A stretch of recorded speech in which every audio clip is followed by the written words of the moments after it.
And I never will forget this. We went down there, and I'd been around TV stations, and of course I was already in radio at that point by 2 or 3 years. But we went and watched them do the 6 o'clock news live, and the anchor person was a guy named Nick Miller, and I don't think he lasted in the market very long. Very talented guy. He just went on somewhere else. And we're standing there, watching them do, the news and sports and weather and everything. And he says, that's our broadcast. We'll see you tonight at 11. CBS News is next. Good night, everyone. And then, you hear the director and the camera, all right, we're clear. And he gets up and he walks away from the desk, and he's got a sport coat on and a jacket on, but he's wearing shorts as he walked away from the desk. And I just remember thinking then, because I was always been a news geek. I was always watching TV news when I was like 6 or something. I was like, it's all been a lie. A few shows ago, someone said, where's Hoppy's music? Oh, I forgot about that. Well, you don't have to do that. That's okay. Oh no, I'm doing it because it's not the same song. Oh really? You have a new song? Someone submitted this song. Oh, I hadn't heard. We got a Hoppy song? Can you hear it without headphones? I can. Okay. That's all right. Just go ahead and play it. I'm sure it's wonderful. This is the opening to Hoppy's Obvious Observations. He's hearing it. Brad's hearing it for the first time. Let's do this. I haven't heard it. Yeah, that's what I said. Oh, okay. He's hearing it, and Brad's hearing it for the first time. How is your hearing? I'm sorry, what?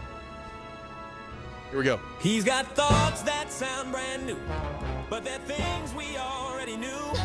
He's got his lip balm ready, heaven knows. Let's make it quick before his bladder blows. It's Hoppy's Obvious Observations. Hoppy, take it away with your obvious observations. Oh, and Ryan, we talked about this without you on the air yesterday, that you supposedly had the inside track to all the good candy for maybe to stash some of the stuff for us. Only after trick or treat. Right. Ron finds where it is after.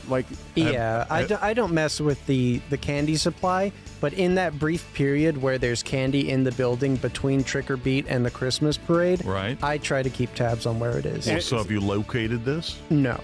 Give him time. That's what I'm saying. Give him time. Okay. Right. It's like a treasure hunt every year. I most of the time it's in the room off to the side of the front desk, but sometimes it's been in like supply closets up in the second recording studio near the MetroNews. So sometimes like in the back of the toilet, in the reservoir. He's found them everywhere. So when you find this candy, you'll remember your old pal Dave. No. And your immediate supervisor, Coop, correct? Coop, yes.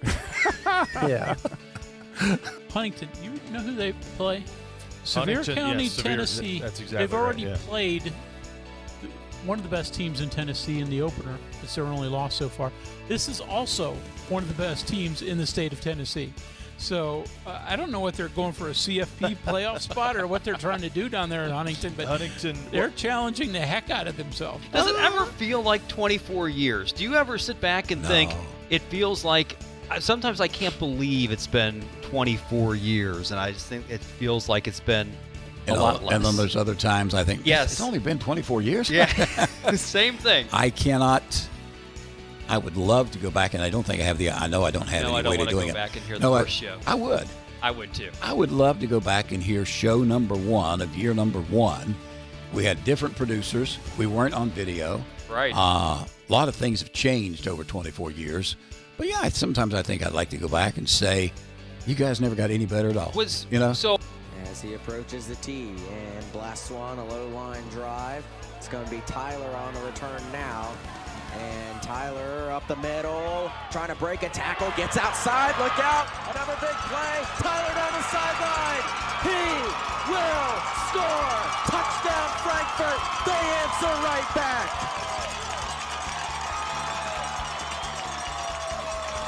I drove home one night, it was around 11:30 on a Sunday night, and I said, you know what, I've been doing this, and I'm tired of doing it. And I felt the program was slipping. I just felt, hey, you know what, it's time for a younger guy. People said, did I miss football? I was busy and I didn't miss it. No, I missed Saturday. I'd go to the game and, I'd just sit up there and kind of wish I was going to do this or that. But I didn't miss all day Sunday. I didn't miss all day Monday and all that preparation.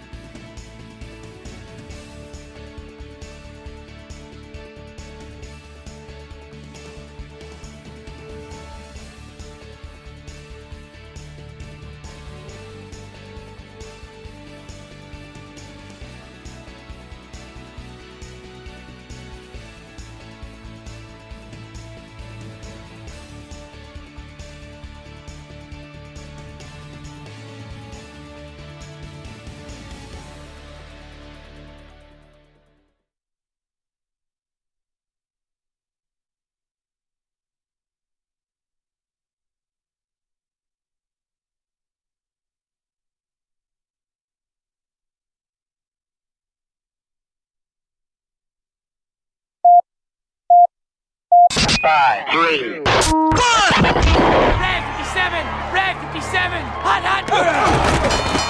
I don't believe what I just saw. Bill McKenzie hits a 38-yard field goal on the final play of the football game. 5 seconds left in the game. Do you believe in miracles? Yes! It is a great night to be a Mountaineer wherever you may be. From the home of the state's land grant institution, inside the Health Plan Studios, in the Dale B. Miller Building in Morgantown, it's time for the state's most listened to sports talk show. This is the CityNet Statewide Sportsline. CityNet, cybersecurity experts for the digital age. And now, across the state of West Virginia and beyond, Sportsline is on the air. And we welcome you to downtown Morgantown, MetroNews Radio and Television Network Studios, 17th day of May, 2026. It is the Sunday Night Sportsline presented by CityNet. Travis Jones along with the coach, Greg Hunter, with you live until 8 o'clock tonight here on MetroNews Radio and Television, and with you on our text lines at 304-TALK, 304-800-765-8255 on a little baseball wrap-up weekend as the regular season is now complete for the Mountaineer baseball team. They're 9th-ranked Mountaineers. Wrap up the number 2 seed in the upcoming Big 12 Conference Tournament. We'll run you through the bracket coming up here in just a moment. But the Mountaineers, of course, going into the weekend, had a chance to win the Big 12 Conference Championship, but needed some help from our friends out in Provo at BYU. Didn't get the help needed with West Virginia's one lone loss in this weekend series with TCU because Kansas wins 2 out of 3. Thus, the Mountaineers finish one game, basically where they were going into the weekend, one game trailing the Jayhawks. So the Mountaineers don't get the regular season Big 12 Conference Championship, but still got a chance to win the tournament championship. Yeah, and that will start for West Virginia on Thursday, as you said, the tournament, which has moved from the Dallas-Fort Worth area where it's been in the last 4 years, and it's moving out to Surprise, Arizona, which is a suburb of Phoenix. And West Virginia, by virtue of its finish, number 2 in the league, as you said, gets a double bye through, so automatically into the quarterfinals. And quickly, West Virginia will Kansas State, Utah on West Virginia's side of the bracket open up on Tuesday.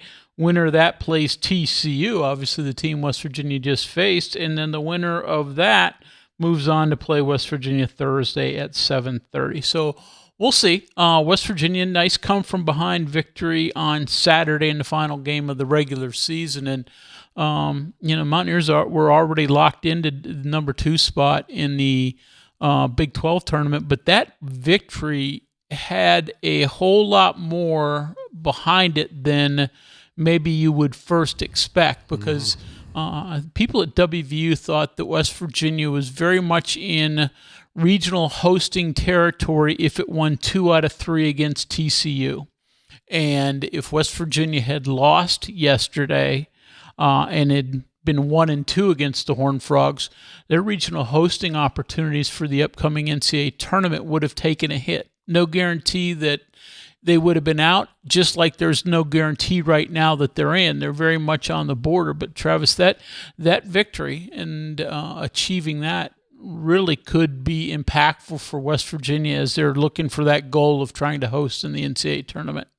Well, you can thank Mother Nature for the assist because, honestly, the rains came and that game completely turned upside down for the Horned Frogs. Yeah. I got to feel a little bit bad for TCU because rain's coming pretty and hard. I thought, you would think, frogs are used to you would think. The water. Yeah, well, they're normally on lily pads, right? And they don't have to throw a ball, but they had a couple that were high and wide and looked like from the movie Major League a little bit as they got to the just back. Hitting the mascot was the only thing that was missing. Yeah, but directly allowed West Virginia to score 2 runs in their big inning that brought them from behind. So, Mother Nature had a part of it. West Virginia handled that better than did TCU, and by virtue of that, got the victory. And like I said, that could be a really important victory. We'll find out in,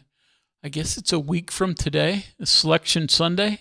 First, you got to go through your league tournaments, and we'll see. Like I said, I don't think West Virginia is by any chance a lock for a regional host, but still very much alive by virtue of 2 out of 3 over the Horned Frogs. I know total guess, but totally guess. What has to happen? One win there? I think I would think you have to win one in the Big 12 tournament. I don't know if you have to, win a second or get to the championship game or win the championship game. Every step you do further down the line helps you, of course. But I don't think you'd want to see West Virginia go out there and be one and done. And Mountaineers haven't had great success in the Big 12 tournament in recent years. Early days of the Big 12 for West Virginia, they had a lot of success, but in recent years, not so much. So, like I said, the fact that you face, again, just sort of on paper, TCU, the number 7 seed, a team that just gave you a whole lot of difficulty this past week and beat you once, could have taken more, but didn't. West Virginia found a way, but I don't think you could take anything for granted once you get to Arizona, especially in a single elimination tournament like this is now. It used to be double elimination, and you had a little bit more wiggle room. Now, one bad inning, and all of a sudden you're packing your bags and heading home. The matchups have a very familiar feel.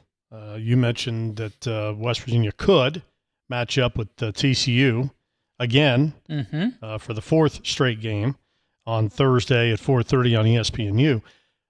TCU could match up with Utah this coming weekend as well. They just recently had a series with them. BYU's also in the other side of that bracket. So game 1 is number 9 seed BYU against number 12 seed Texas Tech. That'll be at 4:30 on Tuesday. These games will be on ESPN Plus. Then after that, 8 p.m. is the 10 seed Utah against 11 seed Kansas State. Wednesday, 4:30 start time for Baylor against the winner of BYU Texas Tech. And then the game that will have a bearing on West Virginia is 8 p.m. as the 7 seed TCU will take on the winner of Utah and Kansas State. And the winner of that game faces West Virginia. Again, Thursday game times are at 9 a.m., 12:30, 4:30 for the Mountaineers, and 8 p.m. for the only game. No, sorry. UCF and Oklahoma State are going to play on Thursday. The middle games will depend on winners. The last game is Arizona State and Cincinnati. All those games are on ESPNU. Interestingly enough, the semis go back to plus. Just kind of odd. Yeah, you got the quarters on the U, and don't know who else they have up against it on that day. Well, they need a couple more channels. Yeah, don't have enough. Yeah. Well, then the championship is on Sunday at 4:30 on the Deuce. Yeah. So again, the nice thing about how this tournament is now structured with, especially for those who get the double bye and the fact that it's a single elimination, it doesn't stretch your pitching staff out nearly as much as it could have been when you would face 5, sometimes maybe even 6 games.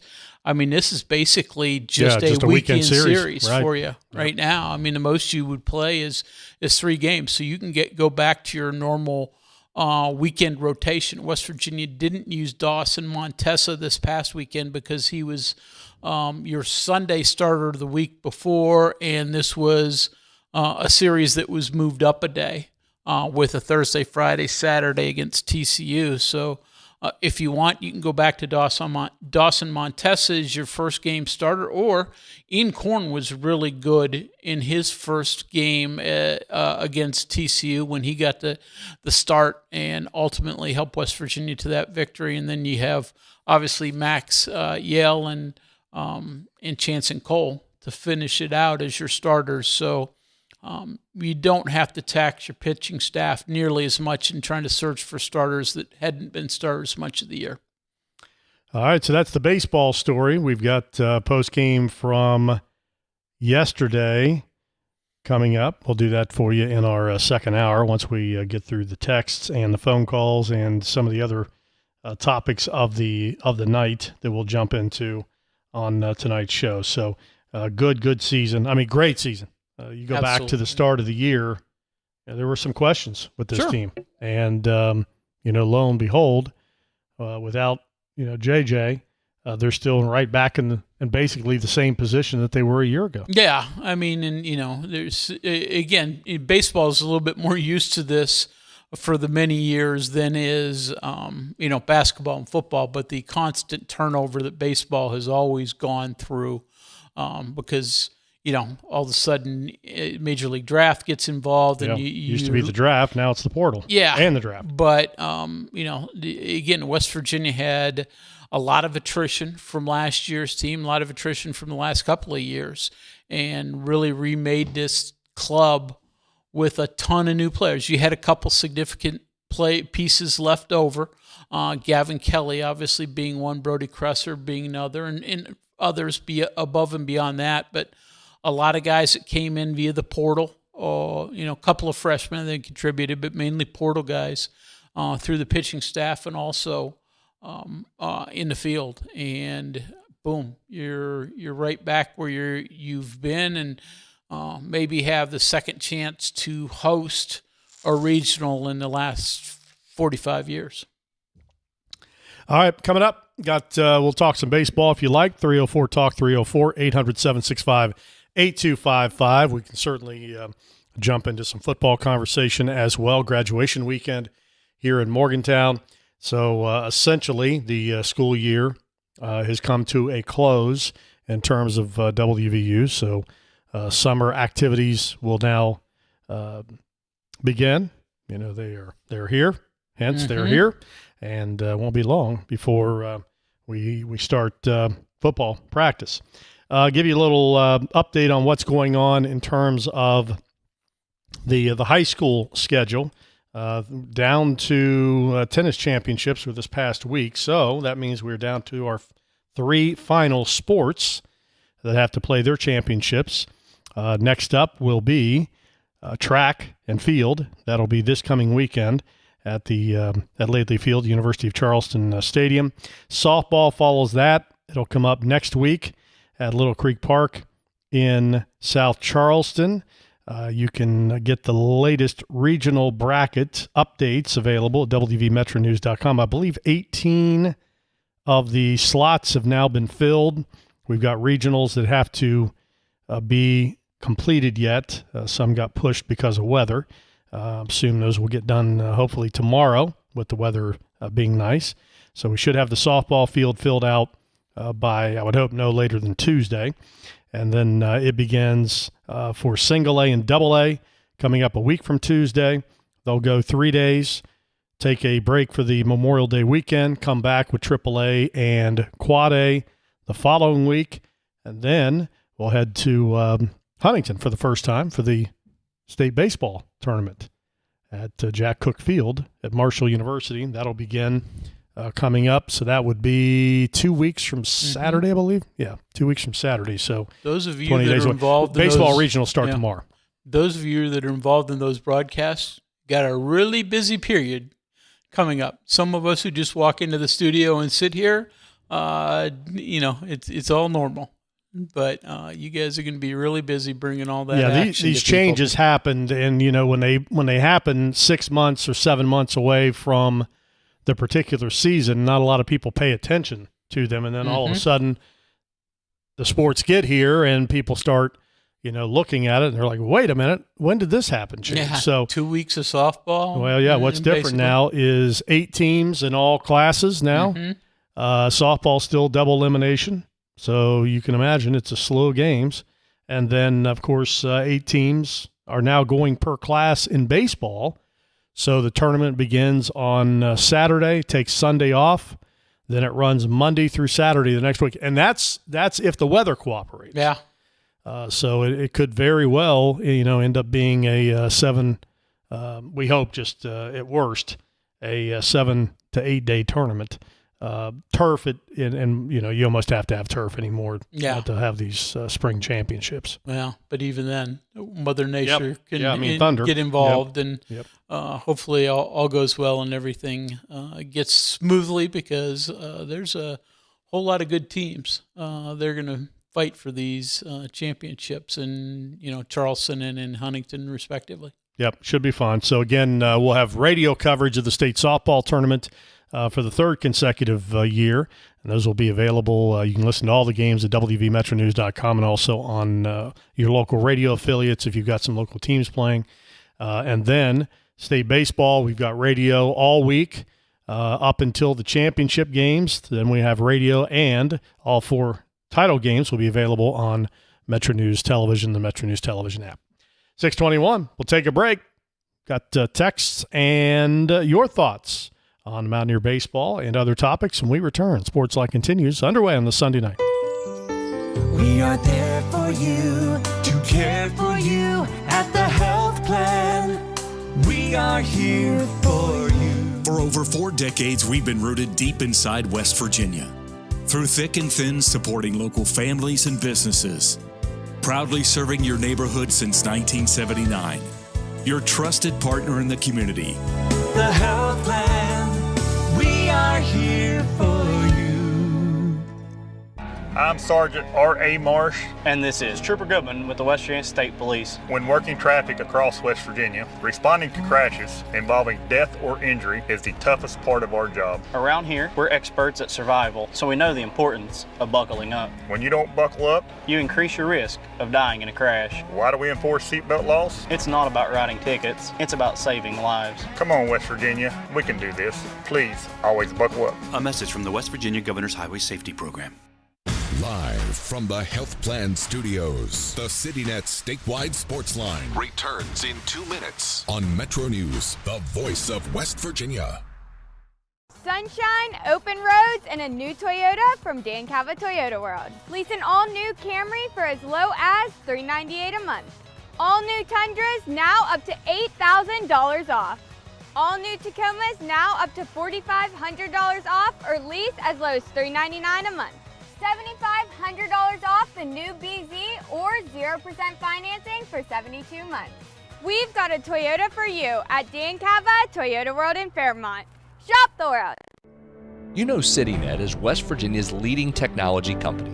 Whether we're managing IT infrastructures, protecting the critical data and networks of our region's businesses, or providing fiber broadband, TV, and phone services, we are your go-to experts. We're also a strong partner in the communities in which we serve. CityNet, your trusted technology partner. Learn more about us, visit citynet.net. Looking for a show that talks about everything? You found it. By the way, I'm really happy to talk about this as opposed to Ryan's opinion that being a sports fan is a bad thing. He said that it kept him from being stressed about it, not that it was a bad thing, that they didn't have the stress. And, I mean, I've seen you pace. Yeah, you're only 30 and you look like that. So true. Join Dave Weekly and Coop weekdays for Hotline on MetroNews Television. We're Panhandle Cleaning and Restoration, and we're gonna save you. We've got it down to a science, an absolute state of art. We do it all, restoration, cleaning, and reconstruction. When disaster strikes, just pick up the phone. We're Panhandle Cleaning and Restoration, and we're gonna save you.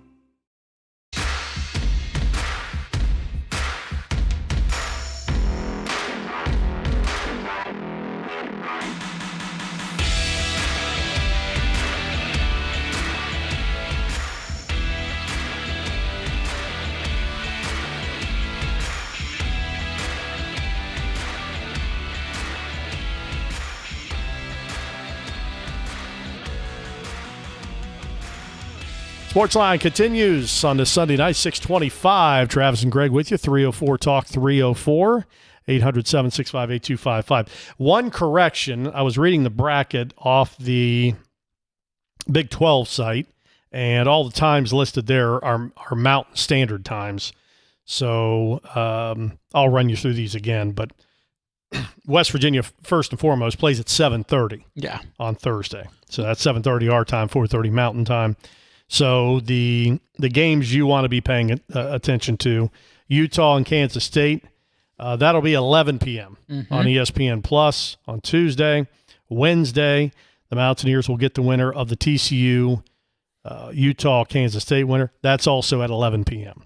So the Mountaineers, again, will play at 7:30 on Thursday. And Coach Hunter, they won't play till 11 p.m. Yeah, exactly. Yeah. They advanced to Friday, and if you want to watch it, it's available, but you're planning on staying up late. First pitch would be slated for 11 p.m., and you never know because there's a game ahead of that. Right. And, Travis, we've seen many a times, whatever baseball event you're at, that first one can run a little long, and that could start at 11:30 or 12 o'clock, and here locally. So anyways, could be a long couple of days out in Arizona for West Virginia, but got to win the first one and then win the second. And hopefully you have to deal with those issues and make your way to the championship game on Saturday. Yeah, title game will be 7:30 on Saturday. As Greg mentioned, the bracket for the NCAA tournament comes out on Sunday. So should the weekend go well, the Mountaineers will be talking about the matchup next Sunday. West Virginia obviously believes that they're in pretty good position, and you read that because the announcement made today that the Mountaineer Baseball postseason tickets through the Mountaineer Ticket Office, should there be a regional in Morgantown, will go on sale. The season ticket holders, MAC members, you can now log into your account at wvugame.com and request priority postseason tickets and parking. Due to the NCAA required ticket allotments for participating teams, season ticket holders may request only up to 4 region all-session tickets and 4 super region all-session tickets. And you can do that starting today through next Sunday at 11:59 p.m. So, yeah, again, that tells you a couple things. First of all, West Virginia is hoping by this pre-sale that they'll have a reason to award these tickets, but it's only available to those that have season tickets currently or are Mountaineer Athletic Club members. So, general public, not yet. And we've seen the one other time that West Virginia did have regional hosting opportunities. Those tickets were such a commodity. I don't remember if there were any available to the general public. I'm not certain if they didn't all get gobbled up by the MAC and season ticket holders. Yep. And then again, visitors have to have an allotment as well. So that goes pretty quickly once you start doling all those out. And, there's standing room available at King Kendrick Family Ballpark, but it's not so monstrous that you're going to be able to, sell 20, 30,000 tickets. Yep, so, exactly right. But anyways, yeah, if you are one of those and you have any desire to attend if they do host, better jump on that. Make sure that you are involved. Obviously, you won't pay for something that doesn't happen. Correct. All right, very good. Let's go to the text, 304-TALK-304. Greg down in Lake Norman, North Carolina writes in, gentlemen, I use that term loosely. Oh, thanks, Greg. Appreciate that. Well earned on our end. It's been a Chamber of Commerce day weather-wise here in Lake Norman. Don't know why everyone doesn't live here, but thank goodness they don't. I hate to see that the baseball couldn't at least clinch a share of the championship this year. Did losing 23-1 to that team up north get in their heads so much that it caused them to lose 2 out of their next 3 in conference. I'm not going to blame it on the Saturday TCU game because they're an excellent team with outstanding pitching, or was it something else? Your thoughts? I mean, this team's won, 8 of the last 9? Yeah. I mean, they're playing they bounced really back well from the pit. Yeah. I mean, it's baseball. You're going to have problems. I mean, if you have anything negative to say about this baseball season, I think you're nitpicking a little too much. Yeah, the Pitt game was disappointing, but it's a non-conference game. So for the most part, you did pretty well in everything else, and nobody's perfect. You did sweep the team that ultimately won the league. Yep. Yeah, I mean, you go back right after the Pitt game, they lost 2 out of 3 at Cincinnati. Mm-hmm. You get one of those, then you're Big 12 Conference champions. And But it's that's Cincinnati's an NCAA tournament team. So again, if this team just qualifies for the NCAA tournament, which they're going to, right? I mean, at worst, they're going to be a number 2 seed in a region.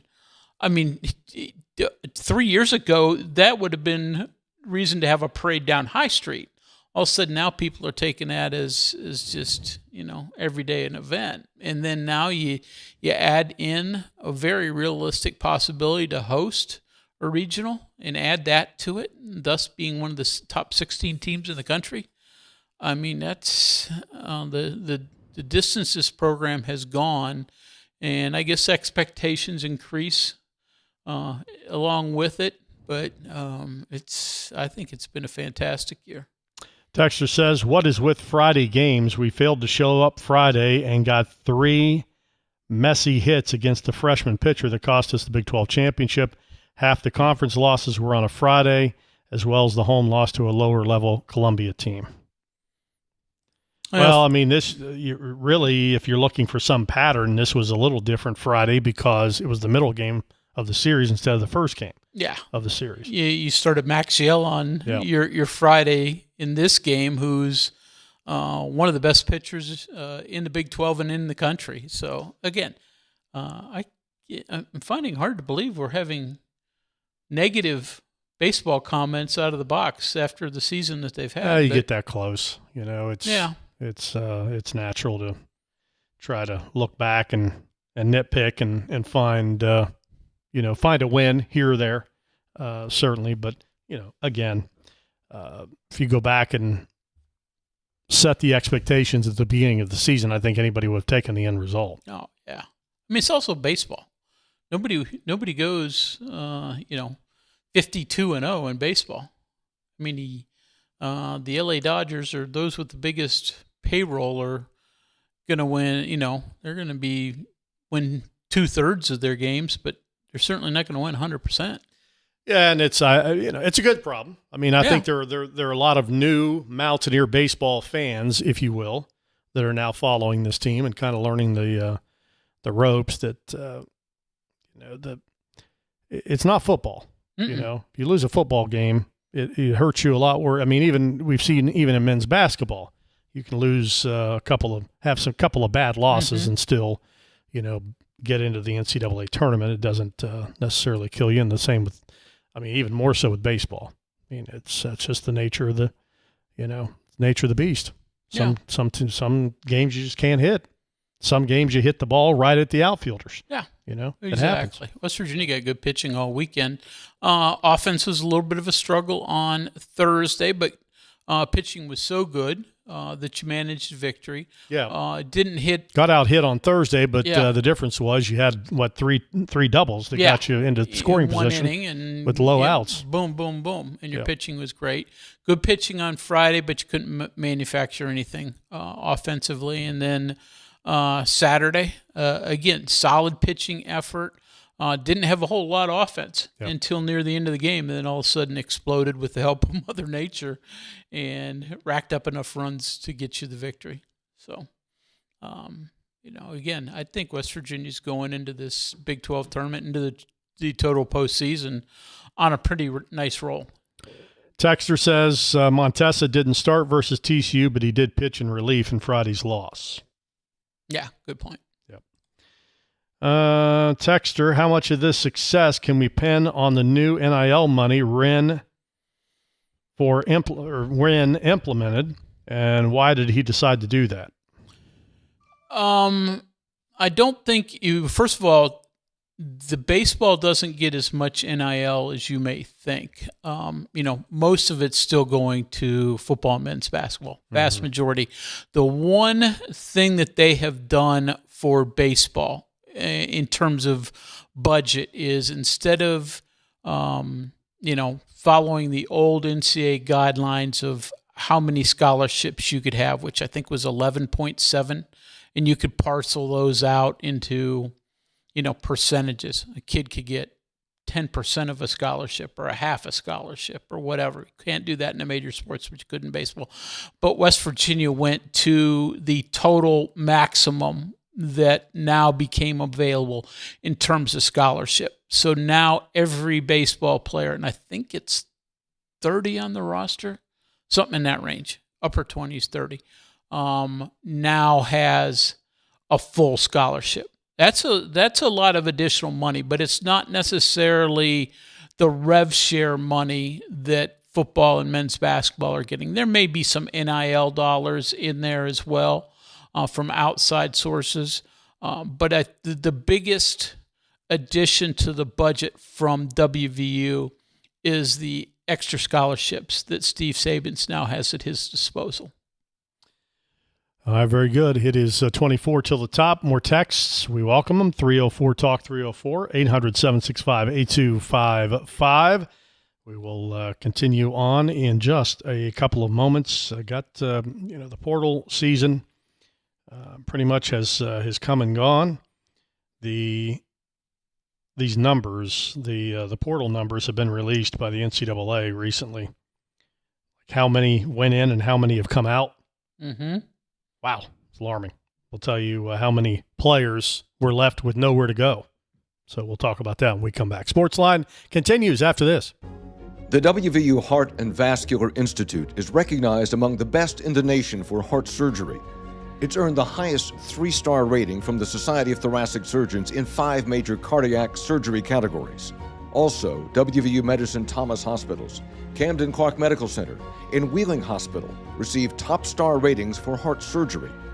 Learn more about WVU Medicine's Elite Heart Program at wvumedicine.org/heart.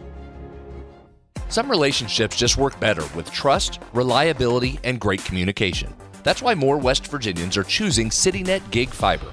Fast, symmetrical speeds, no contracts, no data caps, and local teams monitoring the network around the clock. Plus, for a limited time, new residential customers can get 50% off any internet plan for a full year, with plans starting as low as $25 a month. Check availability at your address. Visit citynet.net today. CityNet connects, protects, and perfects. Live from the Health Plan Studios, the CityNet statewide sports line returns in 2 minutes on MetroNews, the voice of West Virginia. What does it mean to lead in medicine? J.W. Ruby Memorial Hospital is the top hospital in West Virginia, nationally recognized for 3 programs in 18 procedures and conditions. But to us, leadership means being first in care, in lives saved, in lives restored. In medicine, we lead in the ways that truly matter.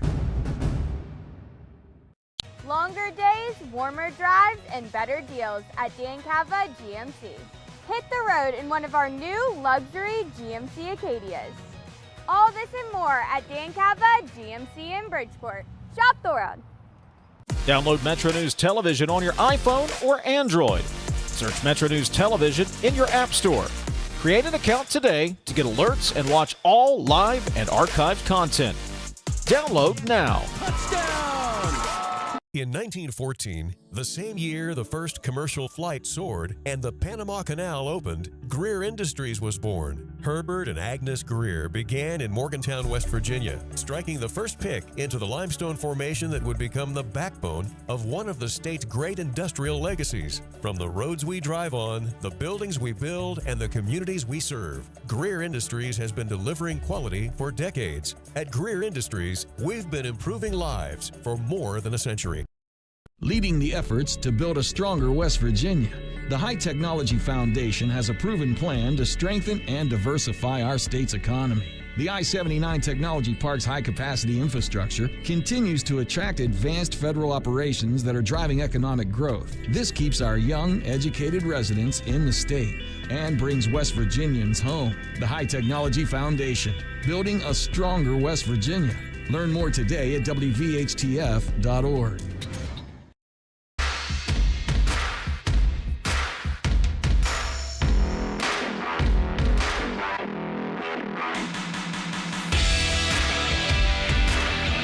All right, Sportsline continues, 6:41. Welcome back on this Sunday night. Hope everybody's having a terrific weekend. It'll be hot this coming week, low 90s. So it was warm out there today, but low 90s coming up at the beginning of the week. And John in Cape Canaveral writes in, it says, I'll see Greg in Lake Norman's weather and raise him Cocoa Beaches. I'm extremely proud of the baseball team I'm really, really hoping to host. I think like college football in this day and age, let's play for the playoffs and let's go. So excited about West Virginia, West Virginia. I forgot to mention the name. Yeah, let's go Mountaineers. Yeah. Lake Norman is a beautiful area. Mountaineers will be heading through there, or at least those a couple of times, once for football and then later on for basketball. Obviously, the Mountaineers play Virginia in football in Charlotte. Third game of the year, and then found out this week that West Virginia is going to play University of North Carolina in a Thanksgiving week game in Charlotte as well. So be passing through Lake Norman. The only thing I'll say negative about that area, because it's beautiful. It'd be wonderful to live or vacation there, but every time I go through there, the traffic is horrendous. Yep. So... Absolutely. Unconfirmed reports, but we're seeing internet reports. Again, unconfirmed. Sam Houston has not put out anything, which is, it's a weekend, so maybe that's why. But seeing unfortunate news that Will Davis, who is a defensive back at West Virginia, who transferred from Virginia Union, a Division II school, where he was a first-team all-conference defensive back, left West Virginia, had transferred to Sam Houston, and we're seeing reports that he passed away yesterday evening. And Greg, he was a young guy that wasn't here long, right? No.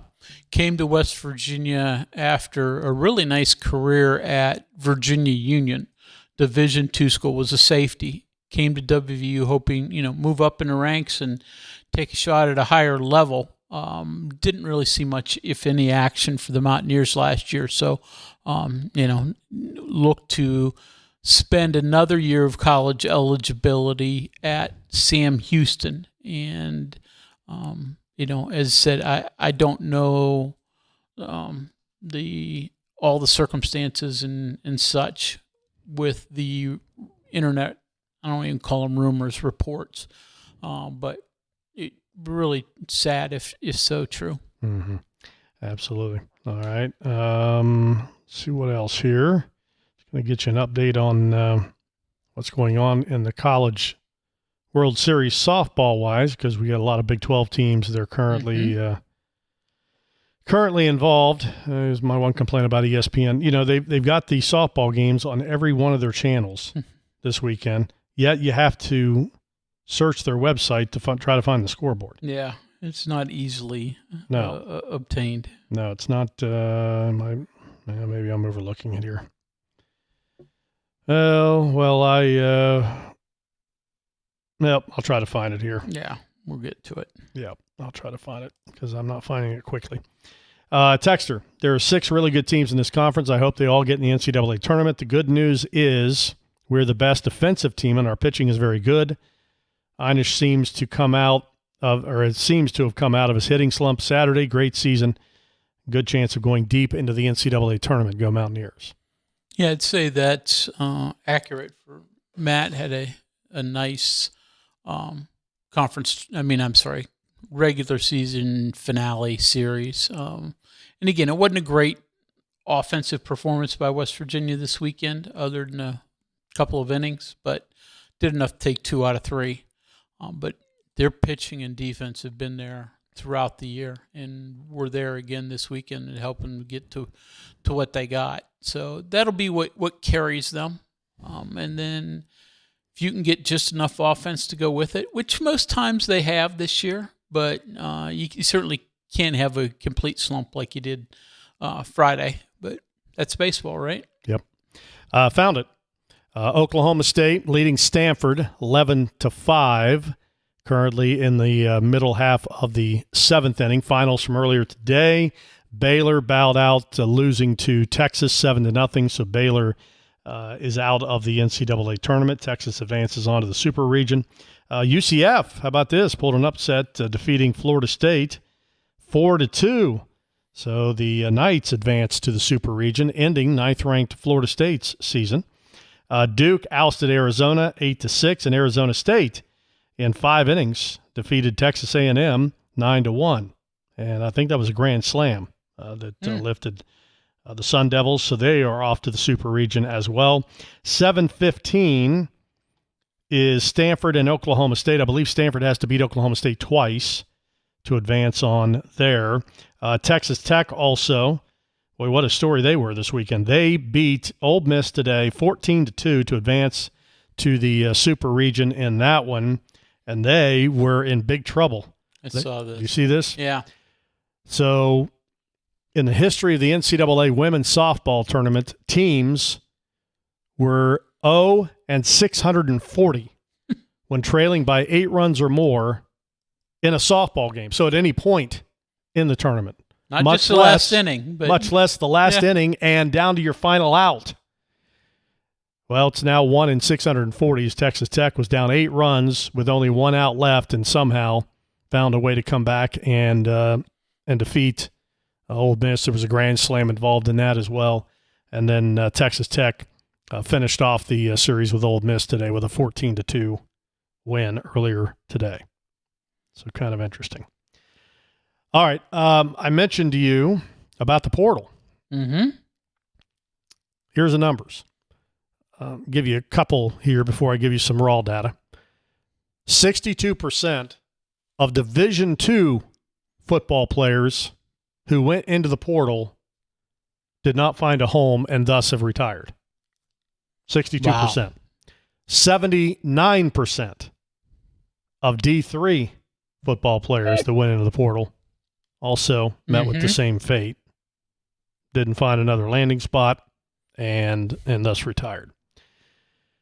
Number of student athletes who successfully transferred onto an NCAA program after portal entry. Give you Division I. Baseball, 3,583. The number that found new homes, 2,199, 61%. Moved on to other schools. Men's basketball, higher percentage. 2,593. Remember, again, this is D1. 1,812 found new homes. So 70%. Okay. Football, 7,720 portal entries. 5,506, 79% found new homes. Other men's sports, 5,258 in, 3,193 out, 60%.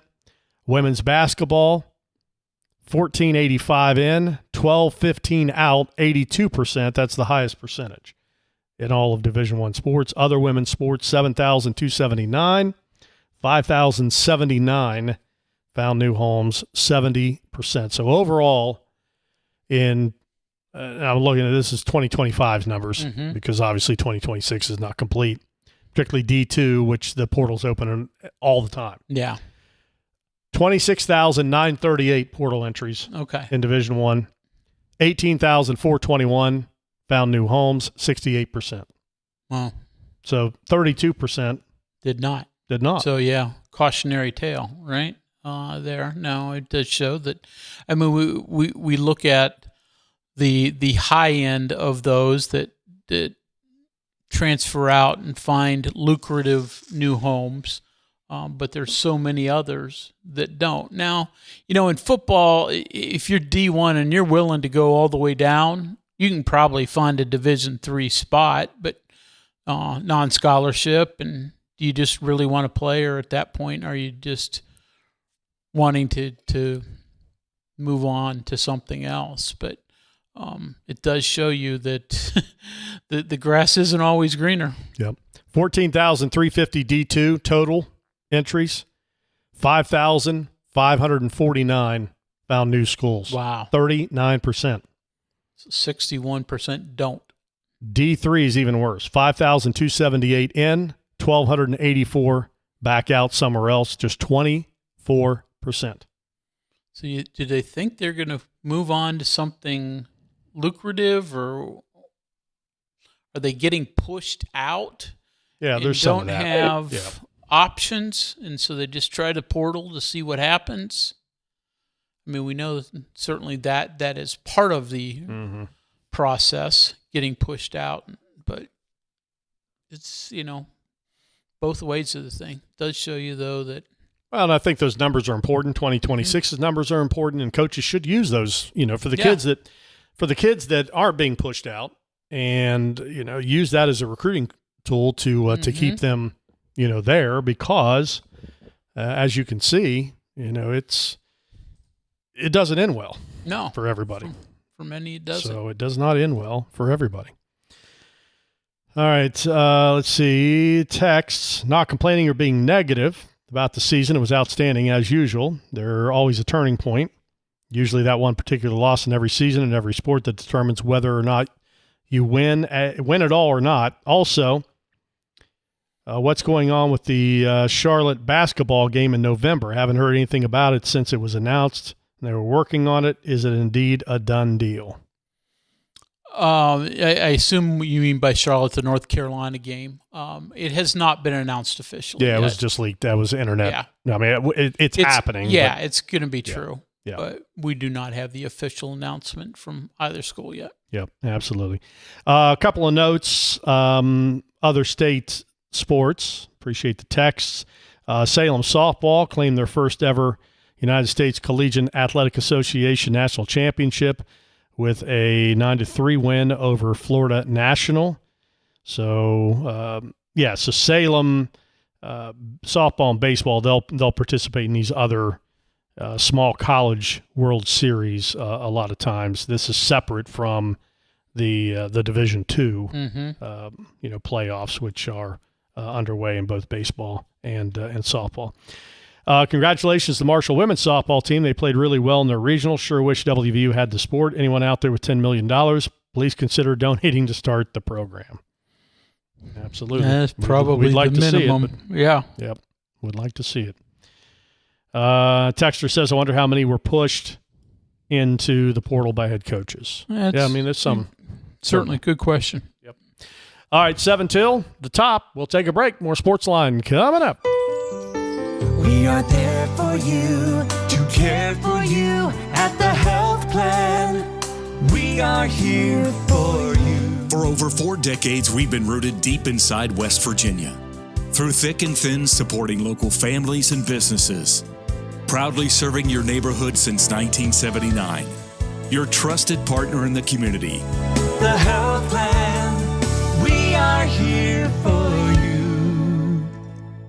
I'm Sergeant R.A. Marsh. And this is Trooper Goodman with the West Virginia State Police. When working traffic across West Virginia, responding to crashes involving death or injury is the toughest part of our job. Around here, we're experts at survival, so we know the importance of buckling up. When you don't buckle up, you increase your risk of dying in a crash. Why do we enforce seatbelt laws? It's not about writing tickets, it's about saving lives. Come on, West Virginia, we can do this. Please, always buckle up. A message from the West Virginia Governor's Highway Safety Program.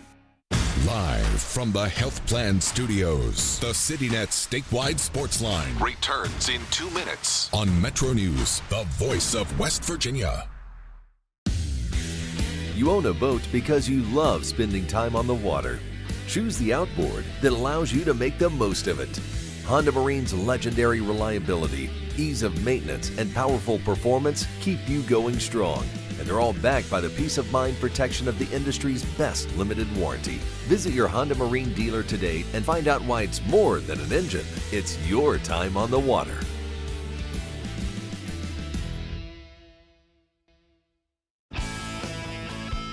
What do you know about hot dogs? Because we've been all about hot dogs this week. I love hot dogs, and I love them with Miracle Whip. Oh, God, I forgot. Never mind. I forgot and about onions. this. Okay. I actually, yesterday morning, I had a hot dog for breakfast at 6:45 with onions and Miracle Whip. And with that, we'll be back right after this. Join Dave Allen weekdays for midday on Metro News Television. You know CityNet is West Virginia's leading technology company. Whether we're managing IT infrastructures, protecting the critical data and networks of our region's businesses, or providing fiber broadband, TV, and phone services, we are your go-to experts. We're also a strong partner in the communities in which we serve. CityNet, your trusted technology partner. Learn more about us, visit citynet.net. We are there for you, to care for you at the health plan. We are here for you. The Health Plan proudly supports our active and healthy communities and has been your most trusted carrier for over 40 years. Log on to healthplan.org for more information. We are there for you, to care for you at the health plan. We are here for you.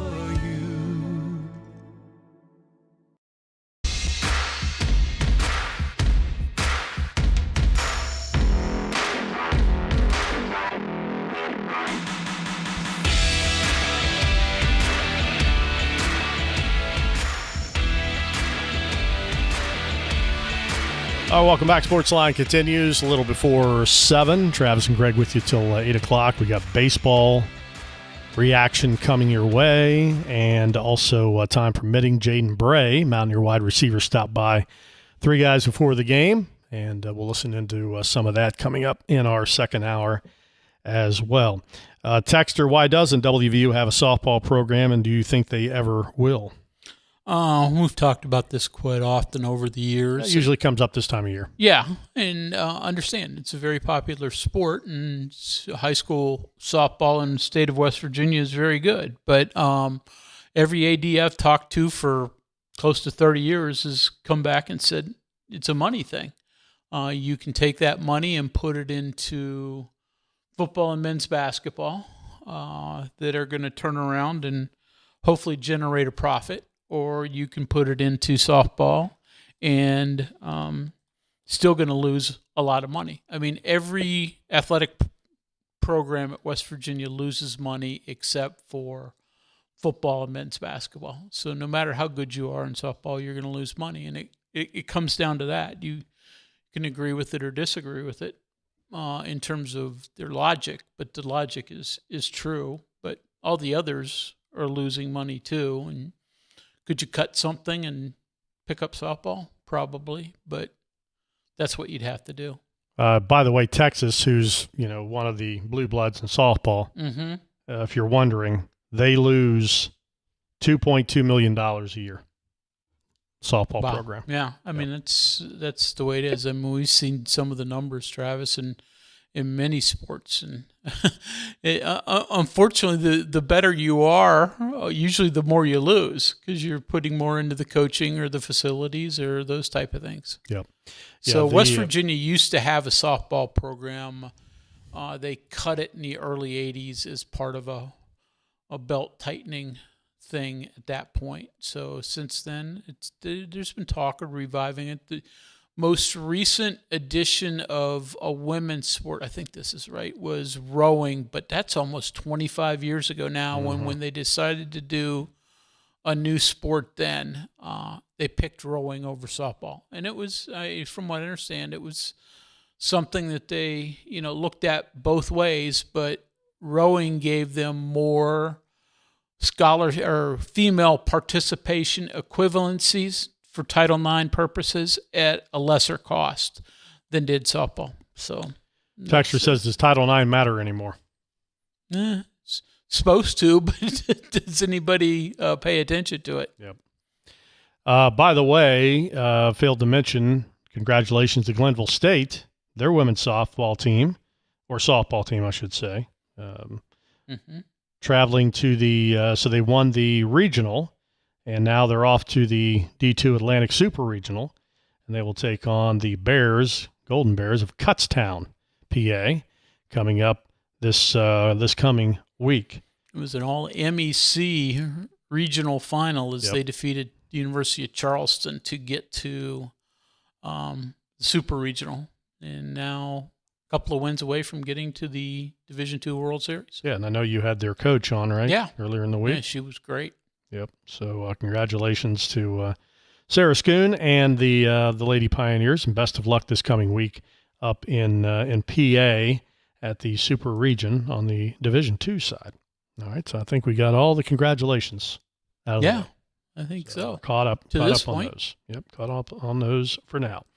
The Big 12 this week, little comments from Brett Yormark on the college football playoffs. He and ACC Commissioner Jim Phillips are in tandem step on what they would like to see happen with the college football playoffs. They would like to see 24 teams. Yormark, speaking to some reporters this past week, says, we like 24, we want 24. There are too many teams getting left out. 24 teams provides the type of access that is warranted. That being said, we need to do the work around the economics, around a 24-team format, and make sure we address any unintended consequences. The final day of the ACC spring meetings took place, and Phillips also indicated he and his league are in support of the 24-team model. Our desires with the coaches and the ADs is 24. When you're leaving national championship contending teams out of the playoffs, you don't have the right number. We lived through it. We suffered through it with Florida State when the field was 4. I know the schools have suffered for it. Notre Dame was a CFP-worthy team last year, and you saw it happen to the last team that got invited with Miami. Now, just a few months ago, Big Ten Commissioner Tony Pettit was seemingly the only supporter of a 24-team playoff model. The other conferences, most notably the SEC and stakeholders in college football, favored 16. However, the pendulum has swung now, with Phillips and Yormark, the latest to back the 24-team model. Just last week, the American Football Coaches Association revealed its support for 24. Regardless of how much support there is for a 24-team playoff, there will be no changes until Pettit and SEC Commissioner Greg Sankey agree on a future format. Sankey and the SEC support a 16-team if it expands beyond 12.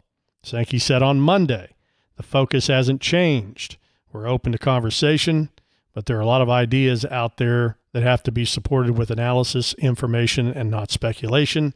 We're trying to inform that with research. We've done that from our perspective with 16. We want to understand, though, some analytic support, games that matter in an expanded environment, and games that might not matter.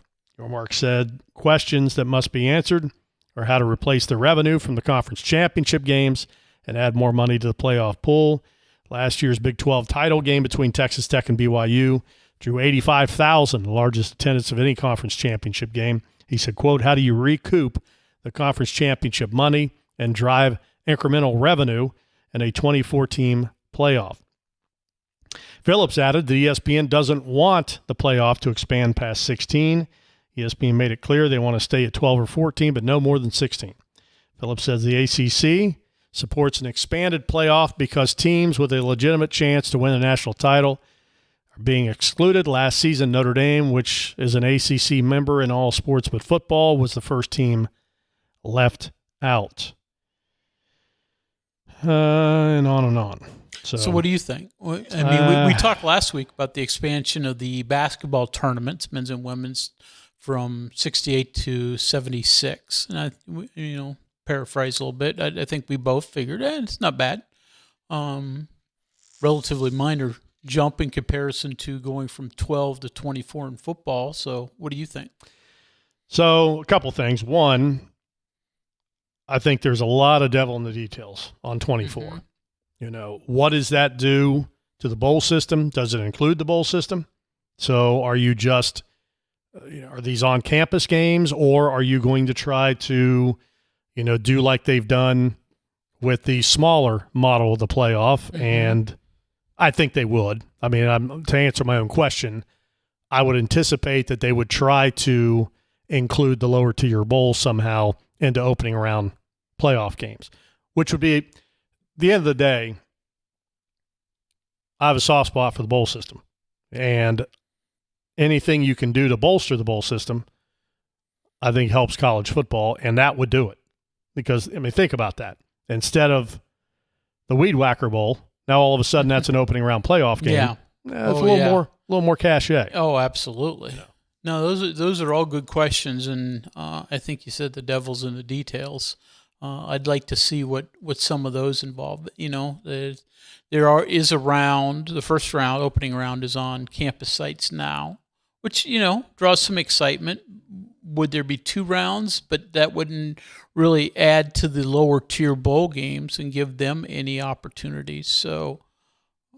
What do you do? Is there buys? Are you going to do a buy, or is a team going to have to play 24, 12, 6? You know what I mean? Well, you can't. I mean, you couldn't. At 24, somebody's got to have buys. So I would like to see the bracket works. Well, I mean, you say that, but they could. I don't think they would, but you could conceivably cut back the regular season some. Yeah, but I don't think that's going to happen. But yeah, I mean, but you'd have to have some sort of system where a few of the top teams get buys. We'd have to see how ultimately they do that. But again, according to the AFCA, the Coaches Association, they in advocating for the 2014 playoff, they also said get rid of the college football conference championship games. Which again is easier said than done because the commissioners, as I forget which one was it, Sankey, said that generates a lot of money. Well, it was your mark. Oh, your mark. Yeah. So, how do you replace that money? Yeah. Well, the most important line to me of that entire article is ESPN is not in favor of the 24. Yeah. At most, they are at 16. Yeah, well, guess what? Where it's going next? Yeah. It won't go to 24. Not if that remains the same. It'll go to 16, and TV will get what it wants, and then it might expand further from there. Who knows? Once they can figure out to sell to some other streaming services, and everybody has to pay for it. So that's the way that's the route we're going. Well, right? Not much doubt about that. Yeah. All right, 7:07. Got to squeeze one in. More texts coming up. Steve Saban's also coming up here in just short order. Sportsline continues in a moment. We are there for you, to care for you at the health plan. We are here for you. For over 4 decades, we've been rooted deep inside West Virginia. Through thick and thin, supporting local families and businesses. Proudly serving your neighborhood since 1979. Your trusted partner in the community. The health plan, we are here for you. I'm Sergeant R.A. Marsh. And this is Trooper Goodman with the West Virginia State Police. When working traffic across West Virginia, responding to crashes involving death or injury is the toughest part of our job. Around here, we're experts at survival, so we know the importance of buckling up. When you don't buckle up, you increase your risk of dying in a crash. Why do we enforce seatbelt laws? It's not about writing tickets, it's about saving lives. Come on, West Virginia, we can do this. Please, always buckle up. A message from the West Virginia Governor's Highway Safety Program. Live from the Health Plan Studios, the CityNet statewide Sportsline returns in 2 minutes on MetroNews, the voice of West Virginia. Longer days, warmer drives, and better deals at Dan Cava GMC. Hit the road in one of our new luxury GMC Acadias. Take your pick from our massive selection. Now up to $5,500 off select new Acadias and 3.9% for 60 months. The great deals continue with our large selection of quality pre-owned vehicles.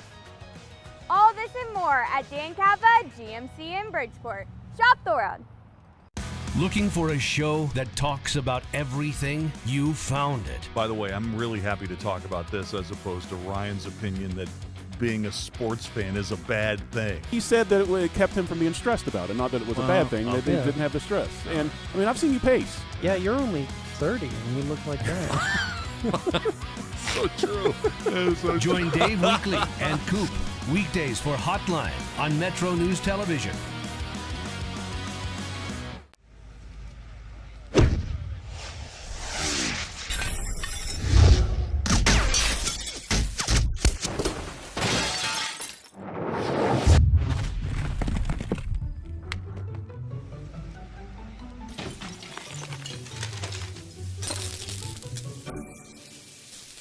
I'm Sean Kovich, Mountaineer Golf Coach. When disaster strikes your home, business, or golf game, call the restoration company the Mountaineers call. Panhandle Cleaning and Restoration. What does it mean to lead in medicine? J.W. Ruby Memorial Hospital is the top hospital in West Virginia, nationally recognized for 3 programs and 18 procedures and conditions. But to us, leadership means being first in care, in lives saved, in lives restored. In medicine, we lead in the ways that truly matter.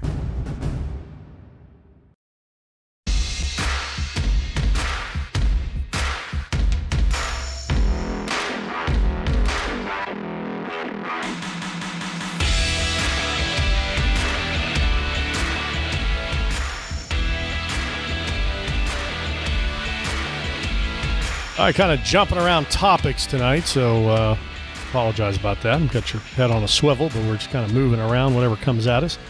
Baseball-wise, Greg, had a question about David Perez, the freshman pitcher from Philly. He's getting some work earlier in the season, but has kind of been MIA since, even in the midweek games. Yeah, I mean, getting a lot of work earlier in the season, he'd really become West Virginia's closer in a lot of ways to begin with. People know his story, I'm sure, or if they don't. Came to West Virginia regarded as mainly an infielder, but Mountaineers saw his arm and said, you know what, freshman, let's try him on the mound a little bit, and really was outstanding early in the year, was really, really good. How many saves did he had? He had 6 saves and before March was over.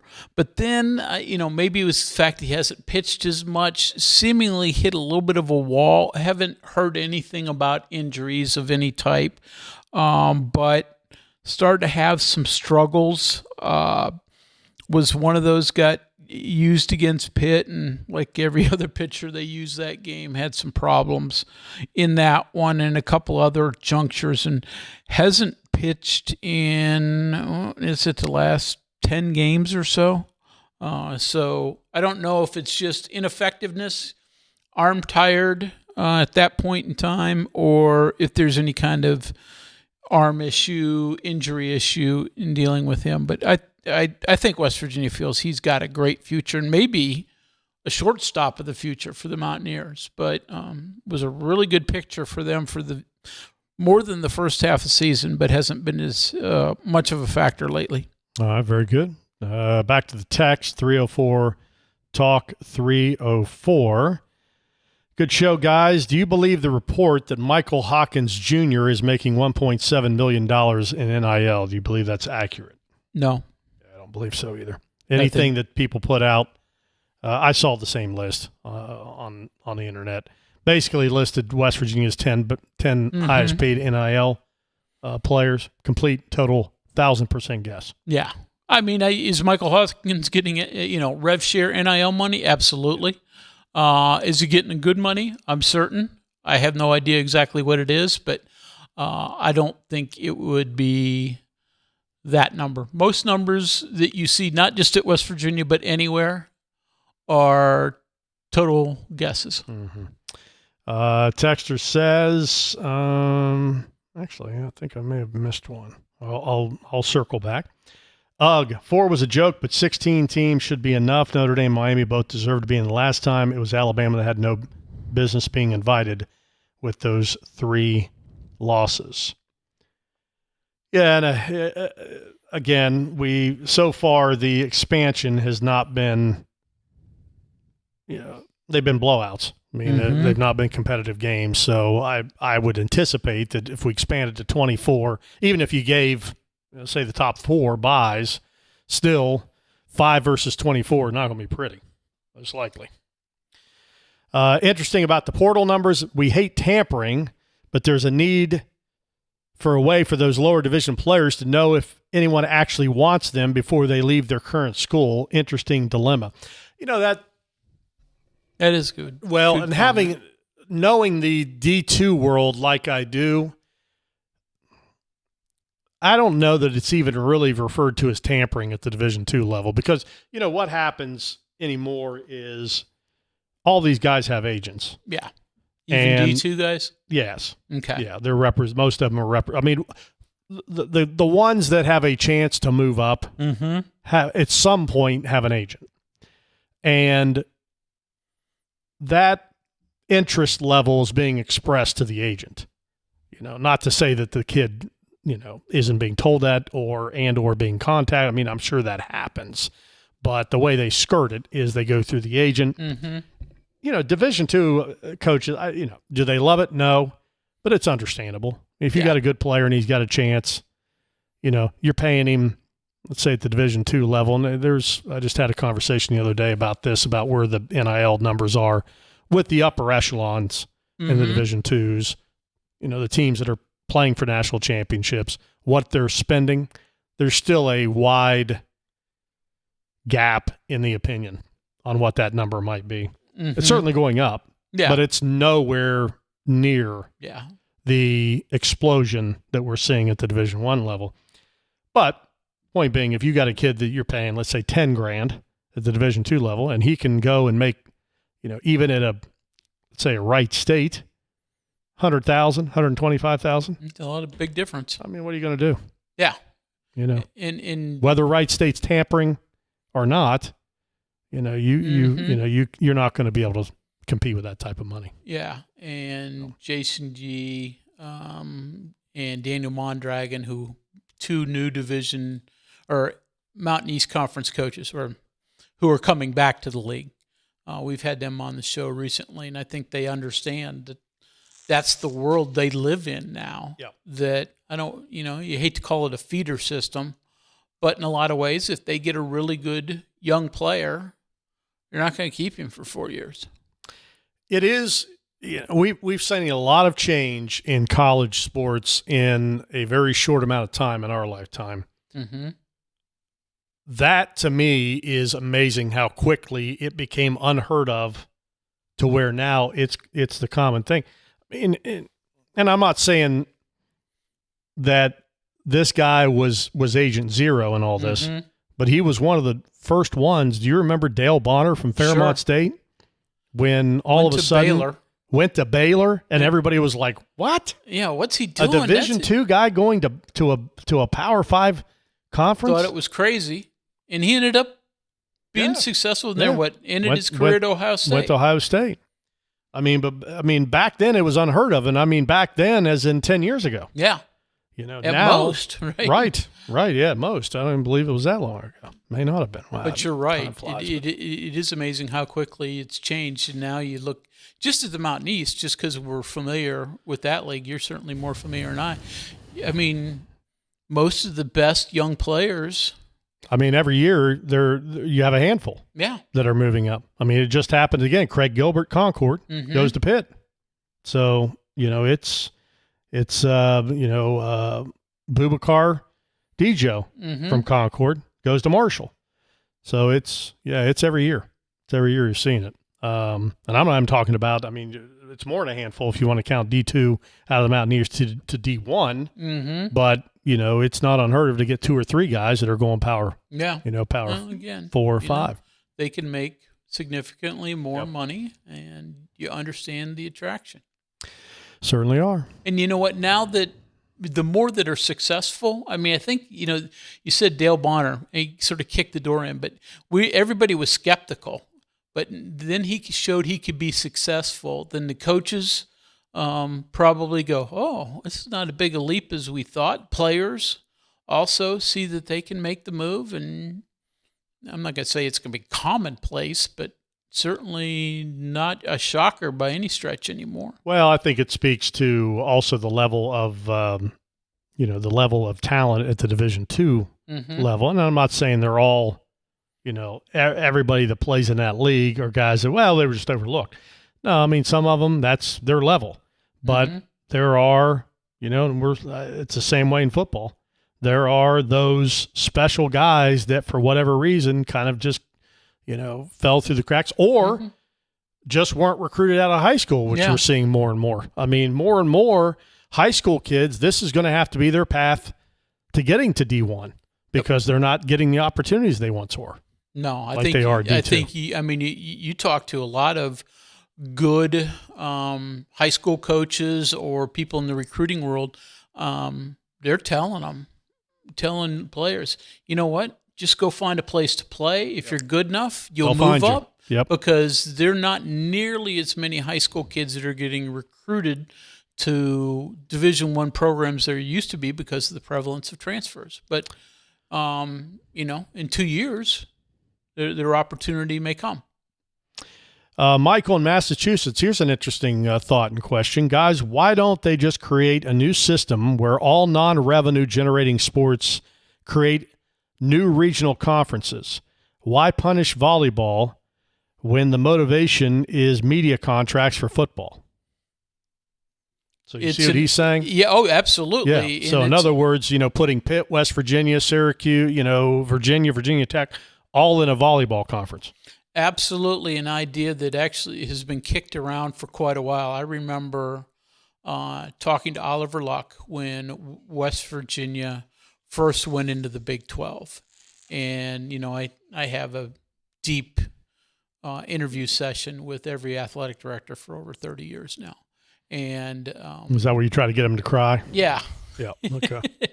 But that's when Oliver said that at that point. He said, major sports are going to go to these big national conferences with huge TV contracts. But he predicted the future would be that the Olympic sports, call them non-rev, call them varsity, whatever you want, are going to find regional conferences so they don't have to have the same kind of expenses for travel that the big sports do. So to this point, it hasn't happened. But he told me that, and I've talked about it in the past, but predicted that was over a decade ago now. But I guess, you just can't get all the parties on board. I think it's a great idea. Yeah, I mean, we see it kind of in wrestling. Yeah. Mm-hmm. And have for years. Yeah, I mean, but I guess it just takes the problem is everybody in college athletics is so separated that take everybody coming together and go, okay, you know what, Big 12, you don't really need to do wrestling all over the place or gymnastics or tennis. Name any of them besides your big ones. And but you can't get all the groups together to make that kind of decision. But I agree with the texter. I think it's a great idea. Ideas can be good, but implementation is sometimes difficult. Texter says, does Kelly have to play his junior year now before being eligible for the 27 draft since he's currently ranked number 5? Yes, he's a sophomore. So Major League Baseball draft, you have to you're not draft eligible unless you're a junior year at your 4-year school. JUCO kids can go out when they're done with JUCO, and they get another bite at the apple at the major college level. But yes, so Gavin Kelly does have to spend, at least unless the rules change, one more year in college. Now again, everybody's available for transfer, but he seems real happy at West Virginia. All right, very good. 24 past. Steve Sabins when we come back. We are there for you, to care for you at the health plan. We are here for you. For over 4 decades, we've been rooted deep inside West Virginia. Through thick and thin, supporting local families and businesses. Proudly serving your neighborhood since 1979. Your trusted partner in the community. The health plan, we are here for you. If asthma or COPD is slowing you down, take control of your lungs. The WVU Medicine Obstructive Lung Disease Program takes a proactive approach with advanced testing, personalized treatment plans, and board-certified specialists focused on keeping you out of the hospital and helping you live life fully. From innovative diagnostics to cutting-edge therapies, we help you breathe better every day. Call 855-WVU-CARE or visit wvumedicine.org. Live from the Health Plan Studios, the CityNet statewide Sportsline returns in 2 minutes on MetroNews, the voice of West Virginia. If it matters in West Virginia, it's being talked about here. I always said I was going to move to a mountain in Tucker County, but probably going to put a data center on it. So I got to find a new plan. Oh, you did not. Oh, I did. Told you I was a little grumpy today. Oh, man, you got some zingers today, Dave. I love it. Join Dave Wilson and TJ Meadows Monday through Friday for Talkline. Available on mobile, Roku, Fire TV, smart TVs, and online at wvmetronewstv.com. In 1914, the same year the first commercial flight soared and the Panama Canal opened, Greer Industries was born. Herbert and Agnes Greer began in Morgantown, West Virginia, striking the first pick into the limestone formation that would become the backbone of one of the state's great industrial legacies. From the roads we drive on, the buildings we build, and the communities we serve, Greer Industries has been delivering quality for decades. At Greer Industries, we've been improving lives for more than a century. Leading the efforts to build a stronger West Virginia, the High Technology Foundation has a proven plan to strengthen and diversify our state's economy. The I-79 Technology Park's high-capacity infrastructure continues to attract advanced federal operations that are driving economic growth. This keeps our young, educated residents in the state and brings West Virginians home. The High Technology Foundation, building a stronger West Virginia. Learn more today at WVHTF.org. We are there for you, to care for you at the health plan. We are here for you. The Health Plan proudly supports our active and healthy communities and has been your most trusted carrier for over 40 years. Log on to healthplan.org for more information. We are there for you, to care for you at the health plan. We are here for you.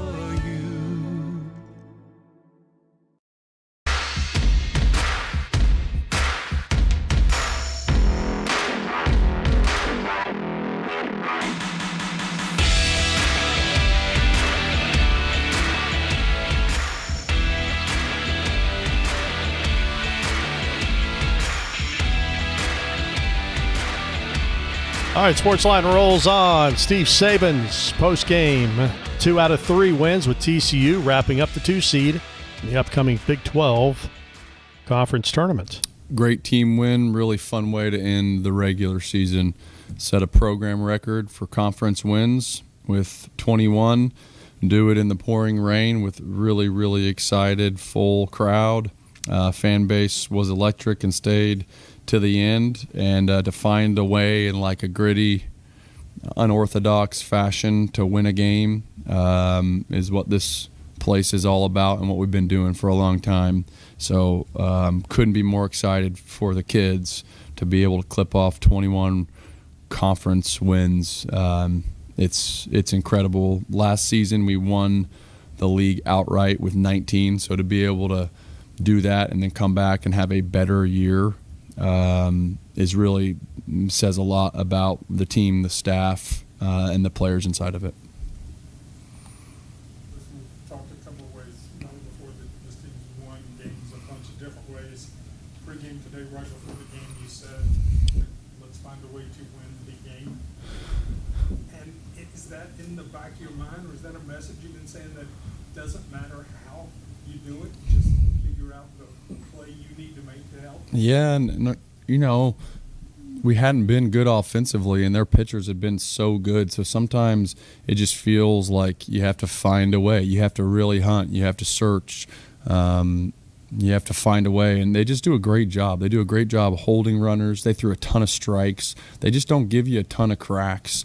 That team is going to be good for a long time if that group of kids stays together. They have like a lot of freshmen and sophomores that are good players. So they're going to be nasty for years to come.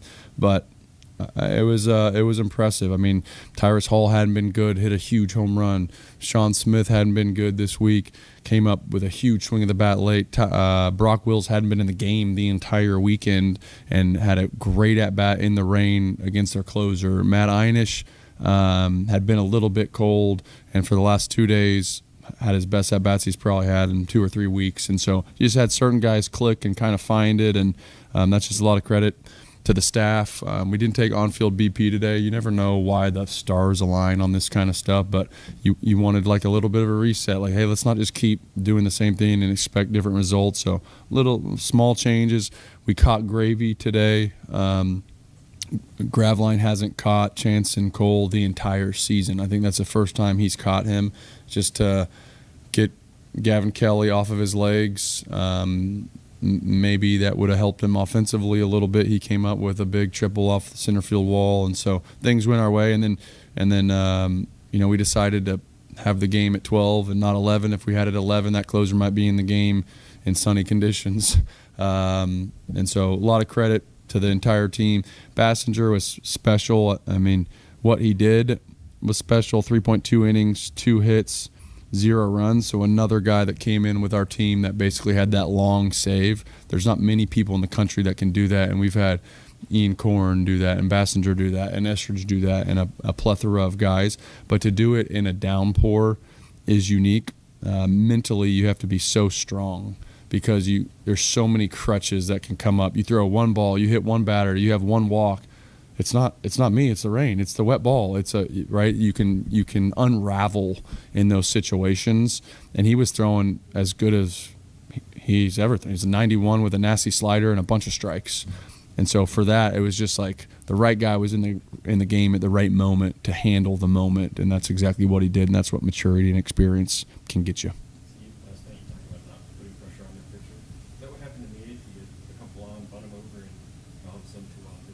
That's exactly right, and you can kind of start to feel that momentum shift a little bit. You have some pinch hitters. You have the moment starts to exist. When the moment never exists, hitting's really hard and pitching's easier. And when you're a great pitcher, you're going to win most of the time. So you got to create the moment and create a little bit of pressure, and that's exactly what happened. And Mother Nature probably didn't hurt either.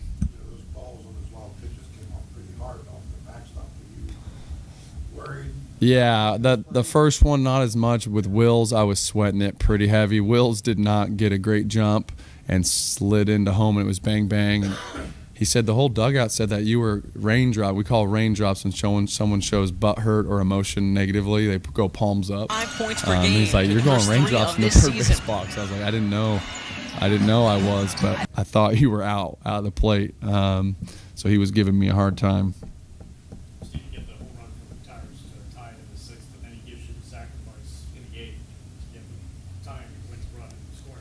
Yeah. Was the sacrifice just as valuable, and what goes into that deciding in that situation whether to swing or go for the sacrifice? Yeah, first and second, no outs, no brainer because Matt Einish had been swinging the bat so well. Such a no brainer that TCU knew we were going to bunt and ran the wheel play.